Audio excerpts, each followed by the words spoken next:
Assalamu alaikum. Alors, nous allons continuer toujours dans les ablutions. Aujourd'hui, nous allons parler des quelques remarques. Voilà, des cas qui arrivent souvent. Voilà. Par exemple, j'ai un doute si j'ai des ablutions ou pas. Du moment où j'ai un doute, ouais, je veux prier par exemple la prière de Tisbar, hein. Mais je me suis en train de douter si j'ai toujours mes ablutions ou pas. Du fait seulement de douter entraîne l'annulation des ablutions. Donc, il faut refaire obligatoirement les ablutions. Si par exemple je suis malade, quelqu'un qui est malade, c'est-à-dire quelqu'un qui en permanence se demande si j'ai des ablutions. À chaque heure de prière, il ne peut pas s'empêcher. C'est une maladie en lui. C'est une maladie en elle. Cette personne en fait qui souvent il ne peut pas, il ne sait pas en fait, à chaque moment de prière, il sait pas s'il a les ablutions ou pas. C'est une maladie, c'est pas celui qui est dans le doute. Ce cas-là, la personne est malade. En permanence, il est en doute. Celui-là, pas de problème pour ce cas. Ce qu'il fait, c'est qu'à chaque heure de prière, il fait ses ablutions, il prie. Ouais, un jeu de doute, il n'y a pas de souci, qu'on ne se complique pas la tâche. On fait les ablutions à chaque heure de prière. Ici, le premier cas, tout le monde, on sait qu'avec une seule ablution, on peut faire deux ou autant de prières que l'on veut. Ouais. Du moment où on est sûr que les ablutions ne sont pas annulées. Ouais, mais ce cas, pour celui qui est malade,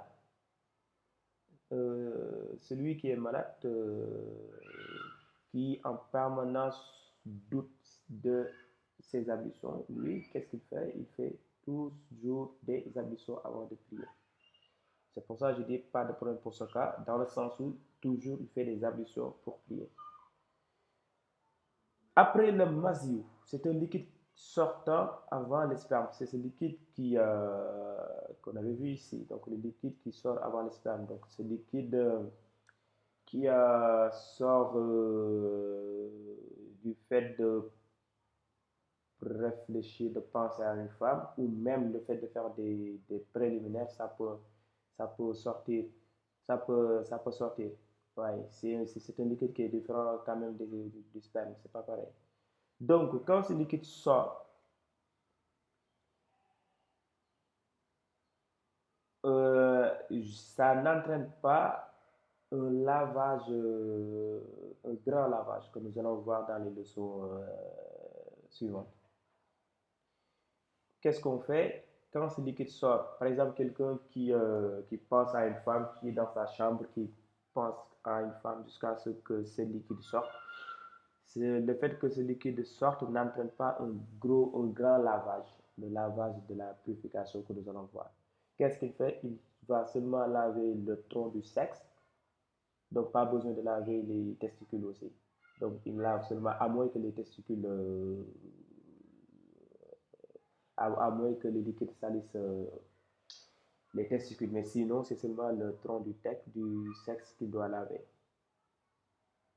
Donc, le maziou, donc, il sort soit par pensée ou observation ou autre chose. C'est un liquide qui peut sortir du fait de penser à une femme ou de faire autre chose, hein. Mais quand même, c'est différent avec du sperme. Voilà. Alors, il y a des choses à ne pas faire, surtout pas faire quand on n'a pas les ablutions. Alors, quand on n'a pas les ablutions, il ne faut pas prier. Prier sans les ablutions, c'est interdit. C'est un grand péché. Il n'y a que les non-croyants qui le font. Avant de prier, il faut s'assurer d'avoir les ablutions. Quand on n'a pas les ablutions, on ne peut pas faire le tawaf. Le tawaf, c'est quand on est à la Mecque pour faire le hajj. Le fait de tourner 7 fois autour de la Kaaba, maison sacrée, c'est ça qu'on appelle tawaf.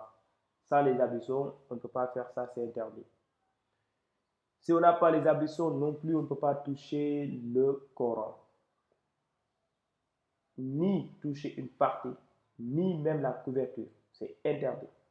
La couverture du Coran, c'est interdit de la toucher quand on n'a pas les ablutions.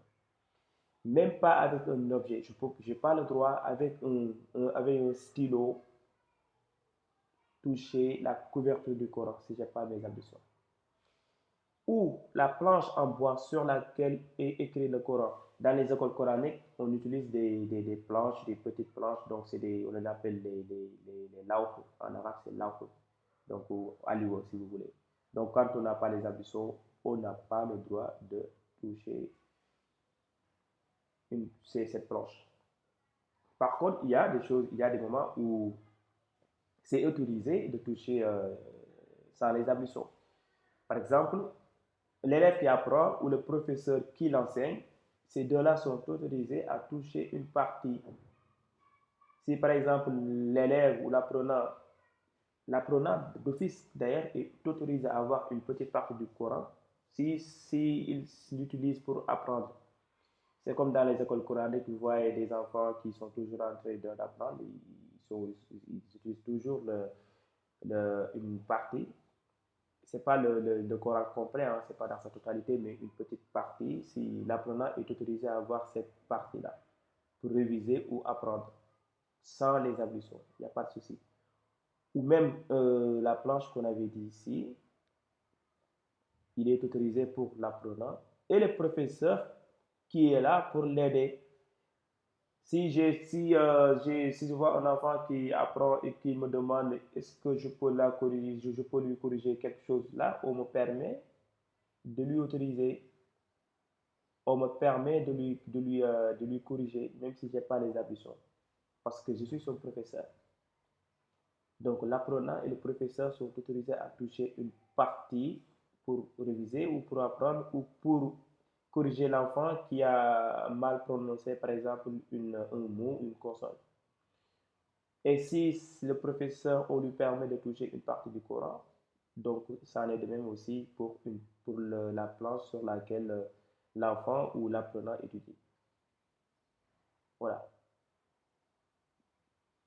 L'enfant qui touche le Coran, c'est un péché pour celui qui l'a laissé à la portée de l'enfant. L'enfant qui touche, c'est-à-dire chez moi, chez vous, vous avez des enfants, vous avez un Coran, au lieu de mettre à l'abri le Coran, de le mettre dans un endroit où est inaccessible aux enfants, vous laissez le Coran sur la table jusqu'à ce que les enfants ou tes enfants jouent avec le Coran. Donc c'est un péché qui va vous valoir. Parce que l'enfant ne peut pas avoir des péchés. Donc c'est vous qui avez mis le Coran à la porte des enfants, c'est vous qui allez avoir ce péché. Voilà. Donc voilà un tout petit peu les actes qu'il ne faut pas du tout faire et les actes qui sont autorisés pour toute personne n'ayant pas les ambitions. Voilà, merci.